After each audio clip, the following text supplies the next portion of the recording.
from the perspective of the crossover between sports and esports, you with your focus on content, it's fascinating because we know the story and it's finally curated around an elite athlete. Mm-hmm. They decide how their story is told.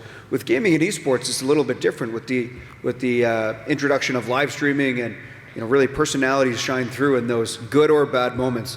What do you see as some crossover opportunities or some crossover between the content in gaming and the content in traditional sports? I mean, I do think that we do a lot of similar content across theScore just for sports and esports, and that's really living more on the social side. I mean, storytelling is sought after in both, right? A few of our long-standing franchises are similar to what you would see on like an ESPN with 30 for 30. We do the story of. So I think there's similarities there.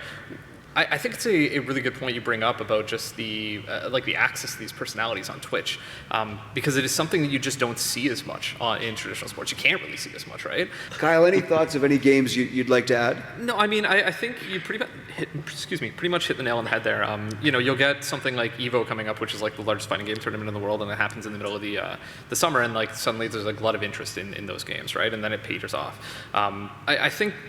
Yeah, I mean, the only other bit of context there, I think, is kind of the regionality. Like, Dota in North America, not really a huge game. People will watch it really around, like, the International, which is, like, a $20 to $30 million tournament every year. But CSGO is pretty popular here. Valorant is burgeoningly popular. So it really does change region to region. You get into Europe, and it's way more FPS heavy, right? So, and in North America, you've got Call of Duty, which really doesn't have anywhere near the market share anywhere else. So I think it just changes depending on where you are. I've got two follow-up points on that. You mentioned the International, and for those of you guys that might have missed what Kyle said, that tournament can go for north of $40 million as the prize pool. So when you compare that against the US Open for tennis or the Masters for golf, the prize pool doesn't compare.